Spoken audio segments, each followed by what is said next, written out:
Hello दोस्तों, आज का हमारा टॉपिक है प्री हीटिंग।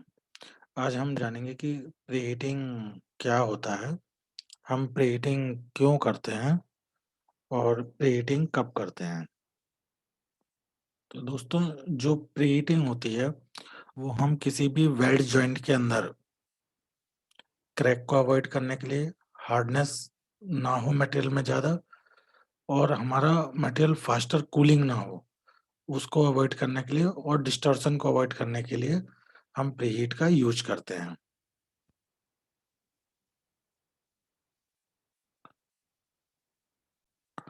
दोस्तों, जो प्रीहीटिंग होती है उसको हम वेल्डिंग करने से पहले बेस मेटल को हीट करते हैं, तो उसको हम प्रीहीटिंग बोलते हैं।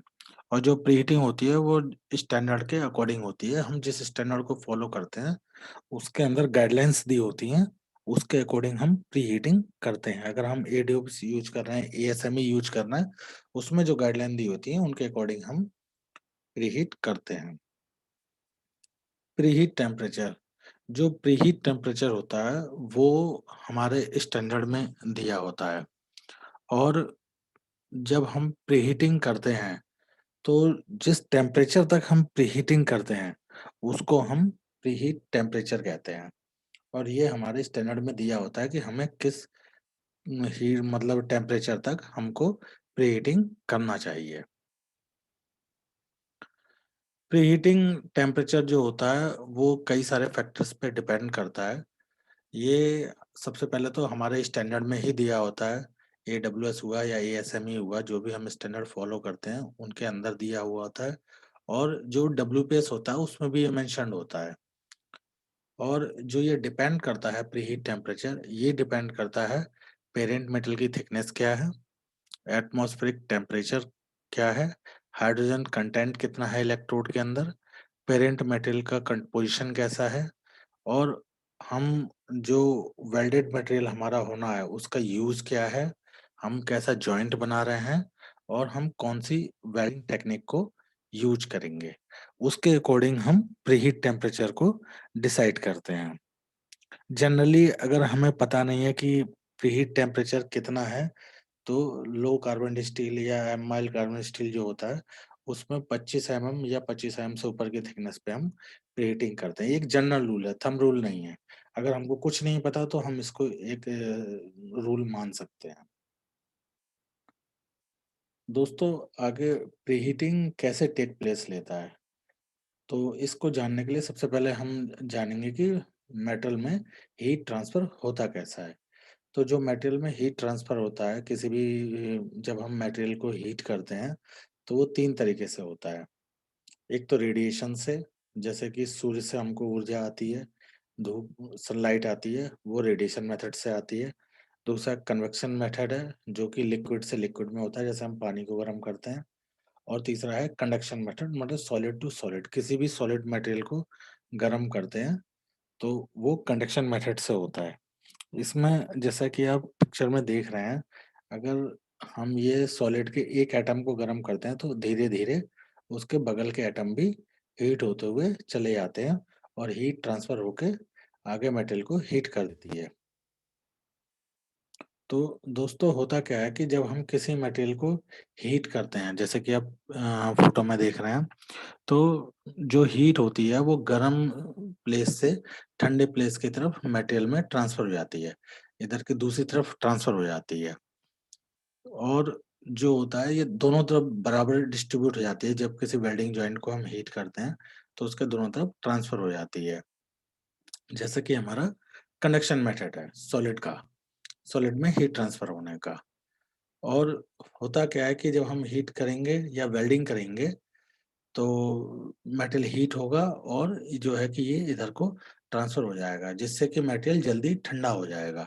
और जब मटेरियल जल्दी ठंडा होगा तो मेटल के अंदर क्रैक, डिस्टॉर्शन वगैरह होने के चांसेस रहते हैं।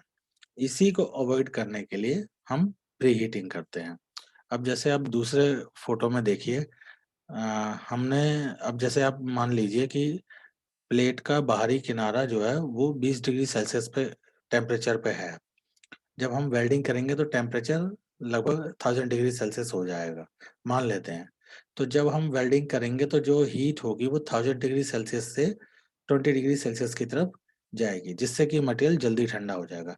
अगर हम बीच में प्रीहीटिंग कर दें, जो कि ग्रीन एरिया दिखाया गया है, और इसको 100 डिग्री सेल्सियस तक हीट कर देंगे, तो होगा क्या कि अब मटेरियल जो है वो जल्दी ठंडा नहीं होगा, क्योंकि ऑलरेडी यहाँ पे टेम्परेचर 100 डिग्री सेल्सियस है, तो मटेरियल धीरे-धीरे ठंडा होगा, स्लोअर कूलिंग होगी, और स्लोअर कूलिंग होने से क्या होगा कि मटेरियल में क्रैक, डिस्टॉर्शंस वगैरह ये सारी चीज़ें नहीं आएँगी, इसलिए हम प्रीहीटिंग करते हैं। तो ये जनरली कॉन्सेप्ट था कि हम प्रीहीटिंग क्यों करते हैं और ये कैसे टेक प्लेस लेती है। दोस्तों, आगे जब हम प्रीहीटिंग करते हैं तो उससे होता क्या है कि कूलिंग जो होती है मेटल की, वो स्लो हो जाती है, और इससे मटेरियल के अंदर चेंजेस नहीं होते हैं। जब भी हम हीट करेंगे तो मटेरियल के अंदर चेंज होते हैं। वो 2 चीज़ों पे डिपेंड करता है, रेट ऑफ कूलिंग और कूलिंग स्पीड पे। दोस्तों, जैसे कि आप फ़ोटो में देख रहे हैं, अगर हमारा मटेरियल फ़ास्ट कूलिंग होता है, तो उससे क्या होगा कि मोर हार्डन्ड मटेरियल बनेगा, मार्टेनसाइट फॉर्मेशन हो जाएगा, और ये होता है सडन हीट करने से, सडन कूलिंग करने से। और इससे क्या होगा कि जो मटेरियल का स्ट्रक्चर होता है, वो हार्ड एंड ब्रिटल हो जाता है, और जो कि हमारे को चांसेस पैदा करता है कि क्रैक डेवलप हो जाता है। अगर स्लो कूलिंग होगा, तो यूनिफ़ॉर्म हार्डनेस का मटेरियल बनेगा, लेस हीट उसके अंदर जनरेट होगी, और सॉफ्ट एंड डक्टाइल मटेरियल का स्ट्रक्चर बनेगा, जो कि हमारे वेल्डिंग करने के लिए बहुत अच्छा है। इसीलिए हमको प्रीहीट की ज़रूरत पड़ती है, जिससे कि मटेरियल के अंदर स्लोअर कूलिंग हो। दोस्तों, आगे जानेंगे हम इम्पोर्टेंस ऑफ प्रीहीट। जैसा कि अभी मैंने बताया था, slow cooling rate. Slow cooling rate करने से क्या होता है कि हीट ट्रांसफर स्लो होता है, और इससे हमें गुड माइक्रो स्ट्रक्चर मिलता है मटेरियल का, सॉफ्ट एंड डक्टाइल मटेरियल बनता है, जो कि मैन्युफैक्चरिंग फ्रेंडली होता है, और यूनिफॉर्म हार्डनेस का मटेरियल मिलता है। तो ये हमको एडवांटेज होता है इसका। दूसरा, इम्प्रूव्ड मैकेनिकल प्रॉपर्टी। जब स्लो कूलिंग होती है तो उससे माइक्रो स्ट्रक्चर जो होता है मटेरियल का, वो अच्छा बनता है, और उससे मटेरियल के अंदर क्या होता है कि गुड मैकेनिकल प्रॉपर्टीज डेवलप होती हैं, जो कि नॉच टफनेस को भी बढ़ाती हैं, इंक्लूडिंग नॉच टफनेस। तीसरा है expansion and contraction rate decreased. Preheat करने से क्या होता है कि हीट ग्रेडियंट कम हो जाता है, लेस हीट डिफरेंस होता है। इससे एक्सपेंशन एंड कॉन्ट्रैक्शन रेट जो होता है वो बेस मेटल का और वेल्ड का, वो डिक्रीज हो जाता है। इसके आगे अनवांटेड मटेरियल और इम्प्यूरिटीज। दोस्तों, जब हम प्रीहीट करते हैं तो होता क्या है कि बेस मेटल के ऊपर जो भी अनवांटेड मटेरियल या इम्प्यूरिटीज वगैरह होती हैं, वो हीट करने से चली जाती हैं, दूर हो जाती हैं, और हमें एक अच्छा वेल्डिंग जॉइंट मिलता है। आगे है डिफ्यूजिबल हाइड्रोजन। दोस्तों, होता क्या है, जब हमारे किसी बेस मेटल के ऊपर मॉइस्चर होता है या नमी होती है, तो उससे क्या होता है कि उसके ऊपर कुछ हाइड्रोजन एलिमेंट्स आ जाते हैं, और अगर हम उनको हटाएं ना और वेल्ड कर दें, तो वो क्या होगा कि हमारे वेल्ड के अंदर चले जाएंगे, जो कि हाइड्रोजन इंड्यूस्ड क्रैकिंग का कारण बनते हैं। जब हम प्रीहीट कर देते हैं मटेरियल को, तो वो जो मॉइस्चर और हाइड्रोजन कंटेंट होते हैं, वो रिमूव हो जाते हैं, और हमारा जॉइंट जो है अच्छा बनता है, और इसमें हाइड्रोजन इंड्यूस्ड क्रैकिंग होने के चांस खत्म हो जाते हैं।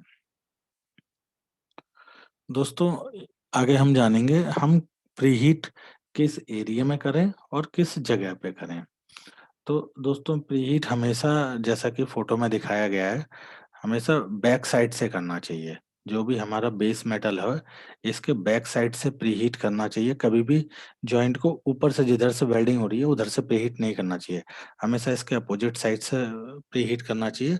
और ये 100 से 150 एम विड्थ में करना चाहिए, मतलब जॉइंट से 50 टू 75 एम लेफ्ट साइड में, और 50 टू 75 एम राइट साइड में करना चाहिए। तो ये नॉर्मली प्रीहीटिंग करने का तरीका है कि हमको प्रीहीटिंग कैसे करना चाहिए। और फाइनली कंक्लूजन, अगर हम प्रीहीट करेंगे मटेरियल को अच्छी तरीके से, तो हमें यूनिफॉर्म अमाउंट ऑफ हीटिंग मिलेगा, स्लोअर कूलिंग होगा और जो है कि रिजल्ट करेगा यूनिफॉर्म हार्डनेस वाले मटेरियल के लिए, जिसमें कि हमें अच्छी मैकेनिकल प्रॉपर्टीज मिलेंगी, क्रैक, डिस्टॉर्शन वगैरह ये सारी चीजें डेवलप नहीं होंगी। और अगर हम प्रीहीट नहीं करेंगे दोस्तों, तो क्या होगा कि फास्टर कूलिंग होगी और मोर हार्डनेस का मटेरियल मिलेगा और मार्टेसाइट फॉर्मेशन होगा वेल्ड के अंदर, जो कि मटेरियल के स्ट्रक्चर को डैमेज कर देगा और हमें अच्छा मटेरियल नहीं मिलेगा। दोस्तों, अगर आपको कोई क्वेश्चन हो तो हमें कमेंट करें। हमारा वीडियो आपको कैसा लगा, हमारे चैनल को लाइक करें, सब्सक्राइब करें और हमारे वीडियो को शेयर करें। Thank you for watching.